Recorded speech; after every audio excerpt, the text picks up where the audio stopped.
ঠিক এই কারণে আপনারা যখন কোনো হোটেলে থাকতে যাবেন সবার আগে বেডের নিচে চেক করবেন। কিন্তু কেন? 2010 এর 29 জানুয়ারিতে একটা কাপল যাদের নাম ছিল জেমস এন্ড রন্ডা, ওরা আমেরিকার মেমফিসের একটা বাজেট হোটেলে চেক ইন করেছিল। তো হোটেলে চেক ইন করার পর ওরা যেই রুমে থাকতে গিয়েছে ওই রুমে ঢোকার পরে ওরা কিছুক্ষণ পর একটা খুবই বাজে গন্ধ পাচ্ছিল। তো প্রথমে ওরা হোটেল থেকে যে এয়ার ফ্রেশনার প্রোভাইড করেছিল ওটা পুরো রুমে স্প্রে করেছিল, কিছুতে গন্ধ যাচ্ছিল না। আর জেমস আর রন্ডার কাছে মনে হচ্ছিল ওরা যখন বেডে বসে তখনই ওই গন্ধটা আরো বেশি পাচ্ছিল। তো সেদিন কোনো মতে জেমস আর রন্ডা হোটেলের ওই রুমে থেকেছিল। এর পরের দিন ওরা যাওয়ার আগে রিসেপশনে কমপ্লেন করেছিল যে তোমাদের ওই রুম থেকে অনেক বাজে গন্ধ, এটা বলে ওরা চলেও যায়। এর মধ্যে ওই হোটেলে আরো অনেক মানুষ চেক ইন করে, ওরা প্রত্যেকবার রিসেপশনে কমপ্লেন করে যে তোমাদের ওই রুম থেকে অনেক গন্ধ আসে, কিন্তু হোটেলের অথরিটি কিছুই করেনি এটার জন্য। এরপর ওই বছরেই মে 14 আরেকটা কাপল ওই সেম রুমে চেক ইন করেছিল। ওরাও যখন থাকতে গিয়েছে দেখে হোটেল থেকে অনেক বাজে গন্ধ।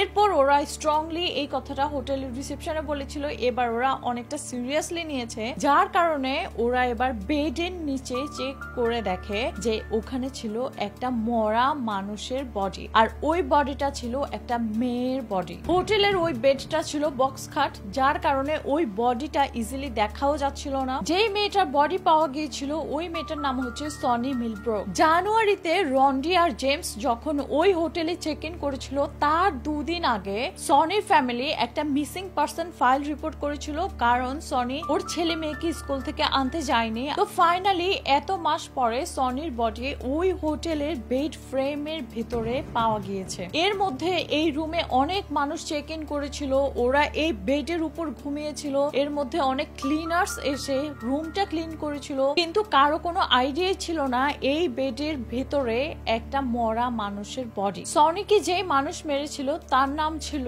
লিখিত মুডি, যার বয়স ছিল 38, আর তার নিজেরও 4টা ছেলে মেয়ে ছিল। সে সনির গলা টিপে মেরে ওই হোটেলের বেডের নিচে লুকিয়ে রেখে গিয়েছিল। সনির বডি পাওয়ার পর লিখিতকে পুলিশ অ্যারেস্ট করেছিল। হোটেলের বেডের নিচে মরা মানুষ পাওয়ার কথা এটা শুধু একটা এক্সাম্পল না, আরো অনেক এক্সাম্পল আছে। আরেকটা ঘটনা ঘটেছে 1994 আর এটা ঘটেছে ফ্লোরিডাতে। ওই হোটেলে 47 ইয়ার ওল্ডের একটা মহিলার বডি বেডের ফ্রেমের ভিতরে পাওয়া গিয়েছে। যখন তবুও একটা কাপল রাতে থাকতে এসেছে ওই হোটেলে, আর ওরা অনেক গন্ধ পাচ্ছিল। ওরা অথরিটিকে কমপ্লেন করে, আর ঠিকই ওরা চেক করে দেখে বেডের ফ্রেমের ভিতরে একটা মরা মানুষের বডি। এখন এটা আরেকটা হোটেলের ঘটনা যেটার নাম হচ্ছে দ্য বার্গেন্ডি ইন, আর এই হোটেলটা ছিল নিউ জার্সিতে। এই ঘটনাটা ঘটেছে 1999-এ। ওই হোটেলের তবু একটা রুমের বেডের নিচে পাওয়া গিয়েছে একটা 64 ইয়ার ওল্ডের লোকের বডি। তখন ওই রুমে একটা কাপল চেক ইন করেছিল থাকার জন্য,